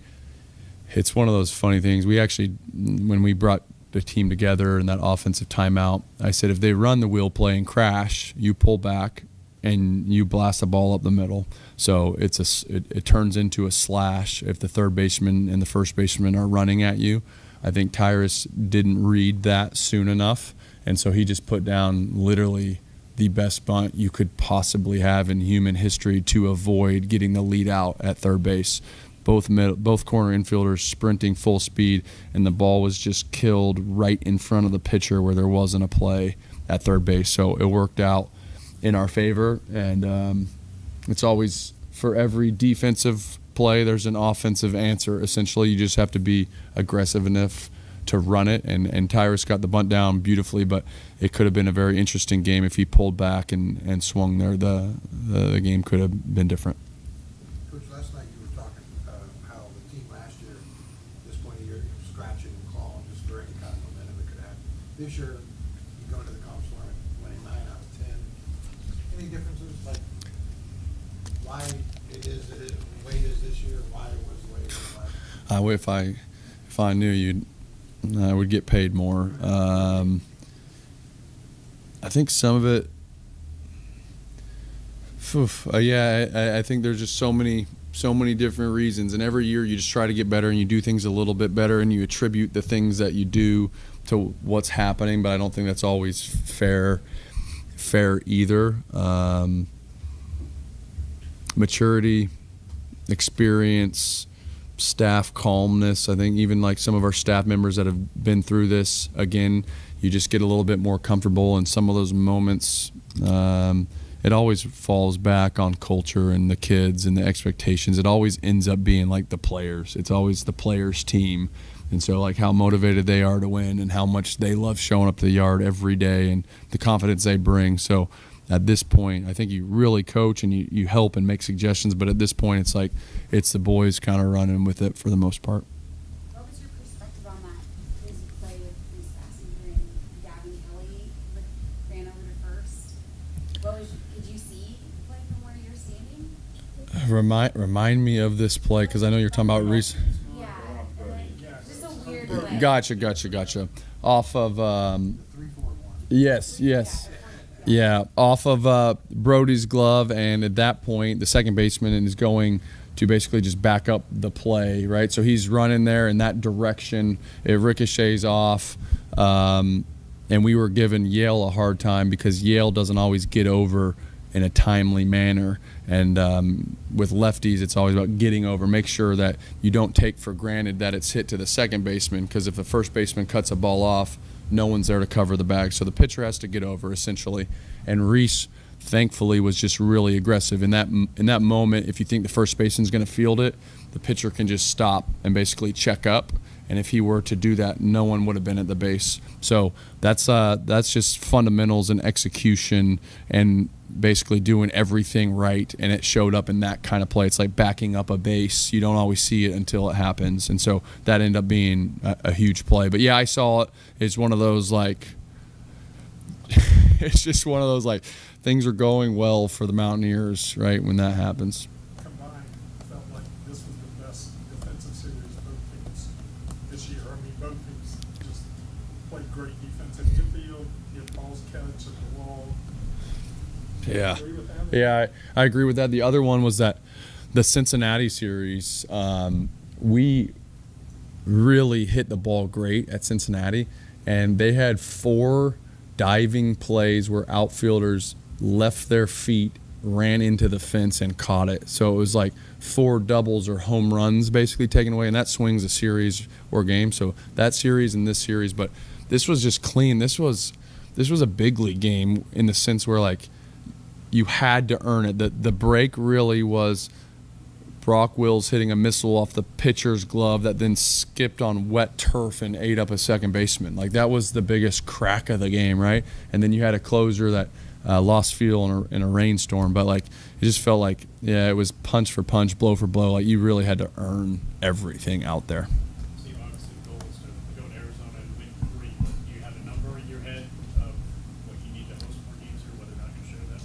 No, I don't. I'm not familiar. I think I find it really hard to believe that one of the top 3 conferences in the country with no doubt, and a team that set a program record for conference wins with 21, a team that finishes second in the league, a team that has the best pitcher in one of the top 3 leagues in the country is not hosting. We have won every series but 2 and have multiple sweeps in a Power 4 league. It's well respected with good strength of schedule, and the team that won the league we swept on the road. So if that's not a hosting resume, then I have no idea what is. We have absolutely earned that up to this point, and this place should be rocking, sold out, packed, and be one of the best venues in the country. Is it possible in baseball to have a team built for regular season play, a team built for postseason play? Are there differences in that? Because obviously in regular season 3-game series, now it's one and done. Yeah, in the tournament that way, but I look at like the regional basically go win 3 games, right? So like go sweep a series, and then the super regional you're back to series play. So I think us being built up to win series and what we've done sets us up to be successful. It'll be interesting though, because a lot of times when you need to win 2 games, like say in a super regional, it's always, and in a regional it's always about winning this game now. How do you use the 3rd and 4th starter? How do you use those guys? What's their best role? Because you don't want to look up and say like, well, we didn't use use Montesa in the postseason, and the guy needs to add value in certain ways, or we didn't use, or Korn's a starter and we should have brought Cole out of the bullpen, or should Korn go back to the bullpen? There's just a lot of things that we have to figure out to get the best pitchers in situations to be successful, pitching the most, basically. And so with this team, it's a little bit more difficult than in the past. When you have three of the top pitchers in the league, the three top pitchers in the league, and bullpen arms with experience, it'll be probably a little interesting here, I think, on the postseason side with the pitching. No, I never been there. Don't know anything about it. So I'll learn. We're gonna fly out on Wednesday, practice in Arizona on Wednesday, not on that field, and play Thursday. We've changed up that a little bit in the past. We've always gone 2 or 3, 4 days early, and we treated it more like a event or prize at the end of the year thing. We said we've been doing it this way for the entire season. Fly out the day before you play, practice that night, and go. I just said, like, rest, recovery. The fact that we're going to play in a regional kind of changed our mindset on that. Like, I don't think we need to go on the West Coast for an extra 3 days and time changes and then maybe come back to the East Coast to play. I just think that can screw guys up a little bit more than needed. It's really nice if you're top 6 and you're guaranteed a regional and you should be hosting. So for us, it's a great situation, because if you're going to travel across the country, if you were to lose a game, you come back and get ready for a regional and you have time to recover and play. If you're one of those teams fighting for their life and you have to win 5 games in over 100-degree weather, you're basically smoked. You're getting the raw end of the deal a little bit, in my opinion. But the top 6 teams in this format in our league should be regional bound every year. So it really plays up to the teams that played well in the regular season, which I'm okay with. I think is a kind of a fair deal. Exactly. You just can't do that. You end up playing some non-competitive games, or fan bases think you didn't try in certain moments. If you have to play 4 or 5 games, it's like, well, you got to go play for a national title. You have to go compete. Your kids have earned that, so you can't go throw starters 150 pitches and throw relievers 2 or 3 times in a weekend, right? You got to be smarter than that. The question on Brody, his 3 years here, he's obviously experienced quite a bit of jubilation and physical pain. Can you put into words what his career has been here and what it's been like coaching him, and what's he gone through? It's been tremendous. I feel like every year he has basically molded himself and adjusted to what the team has needed. So what an incredible trait to be able to help the team win. And then for the kid from Iowa that was a junior college player, that was a great player, but it wasn't like lights out over the top stats. He was like a solid junior college player to come here and play better than maybe he played even in junior college at a higher level, and then to earn your way into a lineup for 3 consecutive regionals, back-to-back supers, multiple Big 12 titles. He's just kind of been this glue guy. He's one of the most workman-like kids that we've ever had. It's just show up, work, go home, have dinner, show up, work, go home, have dinner. Like, he is one of the most consistent people, and he's had surgeries, and he's had back issues, and he's had everything in between. And so just really fit in with this culture and these people of you know what you're going to get every day. And I think that's probably one of the most valued things in this organization is consistency and trust, and that's what he brings to the table every day.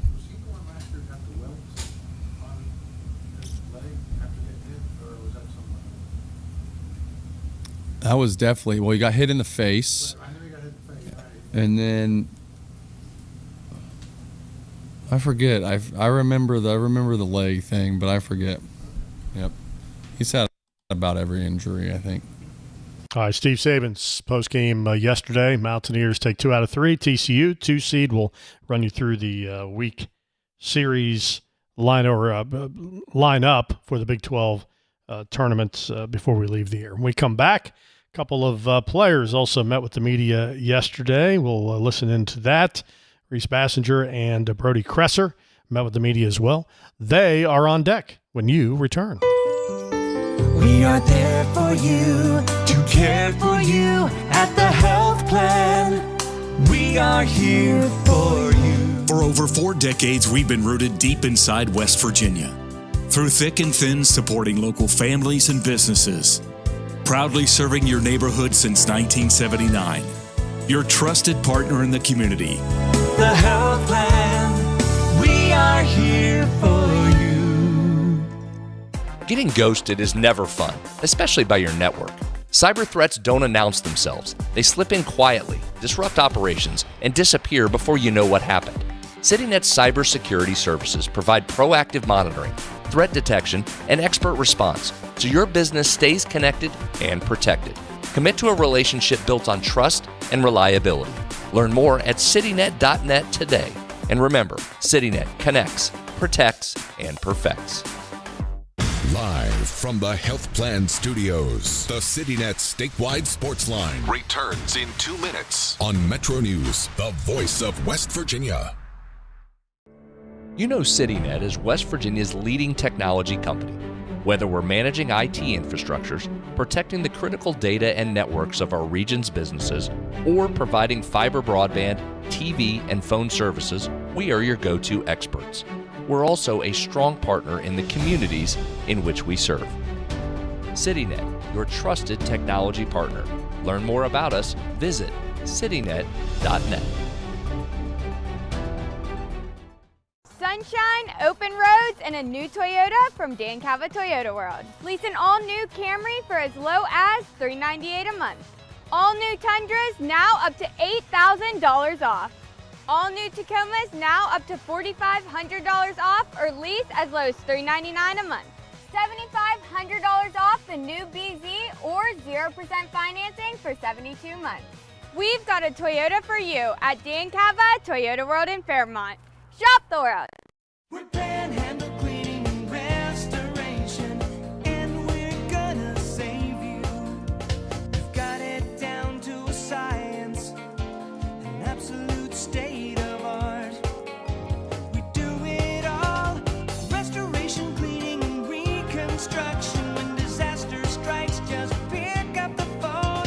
We're Panhandle Cleaning and Restoration, and we're gonna save you. When you hired me, you were 29. You seemed like you were 50 when you were 29.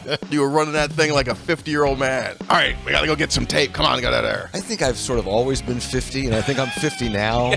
Yeah, me too. That's a great point. Join Tony Caridi, Brad Howe, and Hoppy Kercheval for 3 Guys Before the Game. Metro News Television. Available on mobile, Roku, Fire TV, smart TVs, and online at wvmetronewstv.com.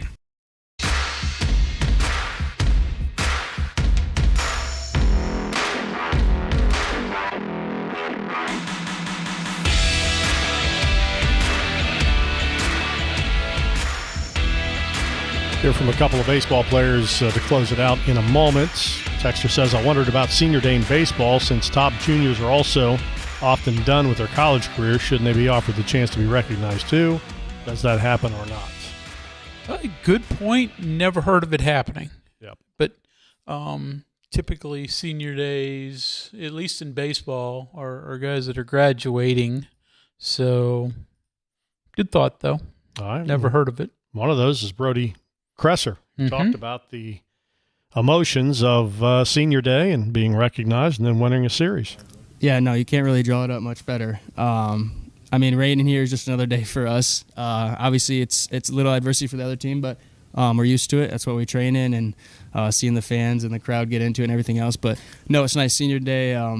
Hopefully, this isn't the last game here at the park. But having my family in town, having all my other buddies and their families in town, it just means a lot.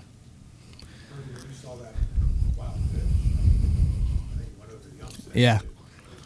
Uh-huh.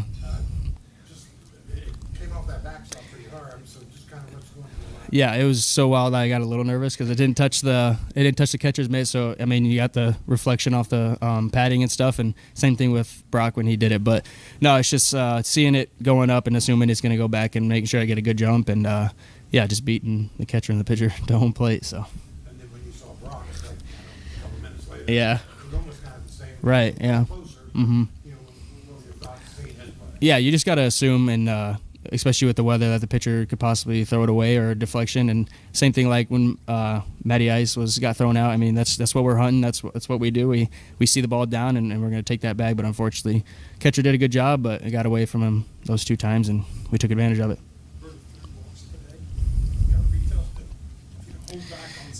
Yeah. Mm-hmm.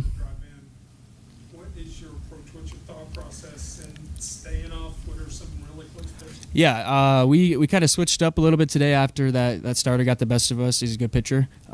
Today we kind of changed our approach and set our sights a little bit different, and it worked out. And he actually was throwing away from a lot of the righty hitters, and we were assuming he was going to throw that sinking pitch, into the righties, try to get us to roll over. And we did that a lot yesterday, so we were trying to stay away from that. And we took good pitches and didn't help him out. And I was just trying to be patient, find the pitch I wanted. And there's so many times you spoil a pitch that you like, and maybe you want to just take that one or something.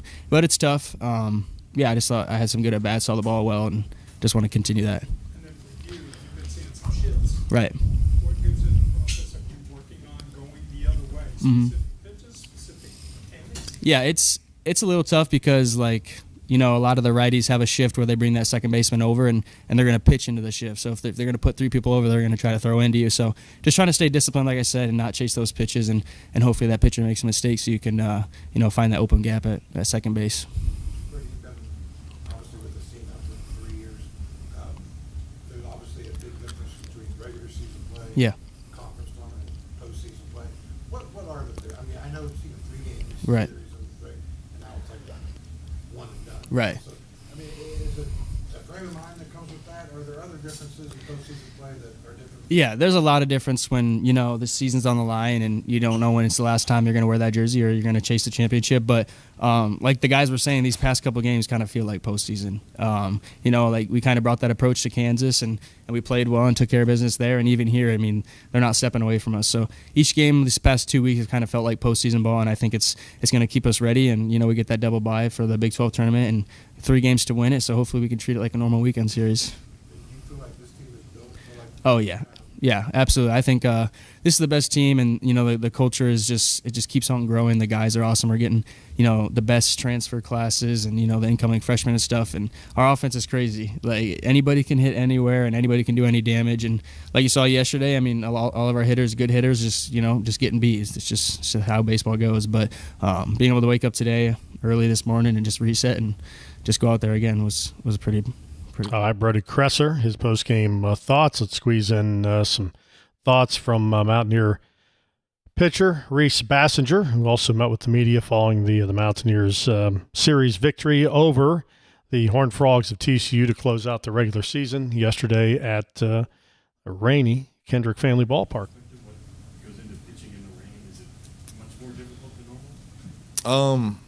I feel like you just try to find the driest part of the ball, and if you can find a seam that's a little bit dry, it's kind of just a win. So, I mean, I try to not look at it any differently. Like, if I think my hand's wet, then it's probably going to feel more wet than it is. So I kind of just try to keep it the exact same if possible. I threw in the rain against Cincinnati. That was kind of tough. But today they did a good job keeping the balls really dry. So, like, I didn't have any issues with it, I guess. You're an emotional player, obviously. Sure. I think your biggest one, though, was covering the bag at first. Obviously you're just sprinting to get there, but anything else you're emphasizing to complete that play? Yeah, I was trying to get to the bag as fast as possible. I had a vision in my head that Kelly was going to short hop it, and I was going to catch it and be like, pitchers are athletes. It was going to be really cool. And then I remembered he's like the best player in the world, so he threw it right to my chest. But the goal is literally just to get to the bag as fast as possible and then be a first baseman, because you don't want to try to run and find the bag while making a 45-foot catch. Like, it makes it way harder. So if I can just get over as fast as I possibly can at all times, it's normally going to be good. Coach Evans has talked about TFP for you guys, and obviously that can be a grind at times. Have a situation like that and get a chance to practice that at some point during the year? You know, sadly, they try to keep us out of the way of that. But, I mean, I've been dreaming of that play for the last 5 years. Didn't think it was going to look like that, but it did. And, no, we'll practice situations like that. We'll cover first on like a 1-6 or a 3-6-1. Yeah, 3-6-1 and stuff like that. And so, like, it's not like it's been foreign for me to run over there and catch a ball. But definitely bouncing off the first baseman to the second baseman was not like something I practiced. He's coming here from Texas, state of Texas. You're a Texas kid. What have these 2 years in West Virginia been to you, and what's it been like? Oh, they've been awesome. It's obviously like a little bit of a weather change, but it's been really cool just having coaches that I like, and I've been blessed with coaches I like all 5 years, and they care about us as humans, and so just fitting in with the program with other transfers, like we had guys like Tyrus who basically have had a similar path, Cresser's had a similar path, like guys like that I can just mix in well with. My roommates have been awesome both years. It's like a different group of like guys because we're not all like we didn't all grow up the exact same way, so it's been like fun to learn. Guys from Canada and guys from like New York who have basements and stuff, like that's crazy. And so it's been a great 2 years. It's been so much fun to just be around these guys. You obviously went through the tournament around last year. How do you think this team shapes up as a postseason tournament team? Because it's obviously different now than regular season play. Yeah, no, I think we look good. We got one of the best pitchers in the country, Max Yale. We got one of probably the second best pitcher in the country in Chance and Cole. We got Ian Korn who can throw 100 innings. Like we have an offense. If Matty Ice goes over 3, Kelly probably went 3 for 3, and if he went over 3, Paul probably went 3 for 3. So it's like, it's a team built on picking each other up, and then the days that we click, like Kansas and today, like everyone's firing on all cylinders. It's just a great team to be around, and I feel like we're never out of a game. Kind of when I throw, I don't really watch the game. I kind of just listen for crowd noises and look. So I didn't see either pass ball, but it got really loud, so it could have been cool. But like that's not like I don't expect that. I expect something like that to happen. Like I expect us to find a way to score a run every time. You were talking about pitching in the rain. The kid for TCU that did throw the 2 out. I mean, in that situation, can you feel for a guy that have those conditions? I'm sure you. Like know what he's going. Like do I feel bad for him? Well, I mean, just feel the situation he's in. Yeah. No, obviously that sucks. I was hoping they wouldn't call the game because I wanted to get back out there. But I was just, I mean, I could see how that could be tough, and it's kind of hard to bounce back from that because once you throw the first one, you're probably like, oh, I don't throw the second one, and then you do it again, and it's just tough. I'm guessing you don't feel bad. No, not at all. All right, Reese Bassinger, Mountaineer pitcher, who started and got the win on the mound yesterday for the Mountaineers. So again, Coach Hunter, we've got the old Big 12 baseball tournament is set. Again, the Mountaineers will play on Thursday night, and again, that'll be a late contest for West Virginia. But as this tournament potentially could go, it could get even later. Yeah, very much so. But Thursday at 7:30 starts then, and we'll follow it along the way. Obviously, that'll be a big story for us on Sportsline throughout the week, and then the NCAA tournament the following week. Yep, Mountaineers will play Thursday at 7:30 on the U. They'll get the winner of TCU versus the winner of Utah and Kansas State. Games get underway on Tuesday, 7:30 on ESPN+. There's 2 games on Thursday, 7:30 and 11. And then, of course, the TCU Game 2 winner will be at 11 p.m. on a Wednesday. They'll have a quick turn and play at 7:30 against the Mountaineers in Game 7 of the tournament. Much more on that with Kyle, Brad, and Greg on the weeknight show. It'll kick off again tomorrow night as we start another long week. Have a great week, everybody. We'll talk to you next Sunday. From the Health Plan Studios, the CityNet statewide Sportsline is an exclusive production of the MetroNews Radio Network. All rights reserved.